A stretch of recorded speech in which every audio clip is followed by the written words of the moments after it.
Hey everybody, Sean from Movie Assault here, and it is time for episode 6 of the Halloween 15 for 2021. This time out, I wanted to take a look at the Amityville Horror from 2005, and this stars Ryan Reynolds and Melissa George, and it's basically a retelling of the 1979 movie and the 1977 book of the same name. It combines elements from the original book and the original movie and kind of throws in its own little bit of I guess, enhancements to the story. All three tell the story of the Lutz family and their supposedly true experiences inside a haunted house. The book and the original movie and this movie all tell the story of George and Kathy Lutz, and they moved into a Long Island house that a year before was the scene of a horrific mass murder. That much is fact, and I believe that the success of the original Amityville Horror book, the original movie, and this movie all are pretty much wrapped up in the fact that this has long been said to be a true story. The murders are definitely true. What happened afterwards has been the subject of debate ever since the original book came out. But all three tell the story of George and Kathy Lutz, played here by Ryan Reynolds and Melissa George. They're a newly married couple. They're looking for a home to share with Kathy's 3 kids from a previous marriage. And they find this impossibly large and incredibly underpriced house. And they ask the real estate agent why it's so cheap, and she lets them know about the murders that had happened a year before.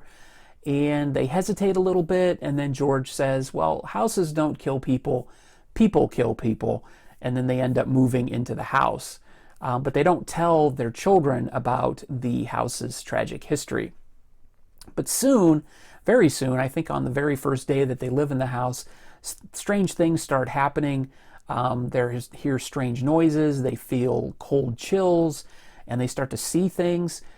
Young Chelsea Lutz, who is played by Chloe Grace Moretz, she starts to see and talk to a young girl named Jody, who just happens to be unknowing to her, but is one of the murder victims from the original, from that tragic murder that took place in the house.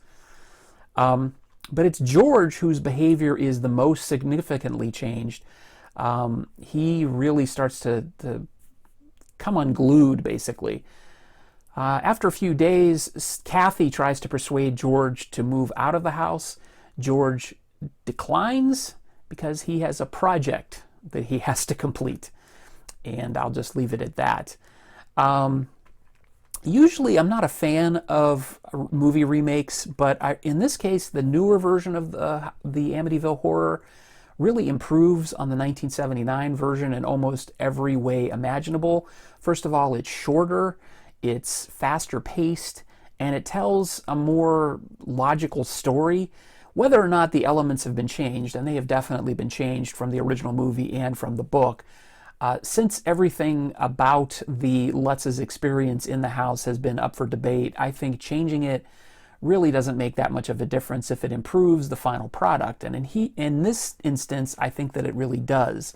So if you're looking for a fast-paced and fun horror movie to watch on a dark and stormy night, the Amityville Horror definitely will fit the bill. It delivers a ton of jump scares, but it also has some old school atmospheric suspense that I find to be preferable to cheap jump scares, but this kind of combines both, and I thought it was a really good time. I was genuinely impressed with the Amityville Horror from 2005, and I give it a 7 out of 10. So there you go. That is episode 6 of the Halloween 15 for 2021. Stay tuned for episode 7, in which I will review The Brain That Wouldn't Die from 1962. Thanks for watching. Take it easy.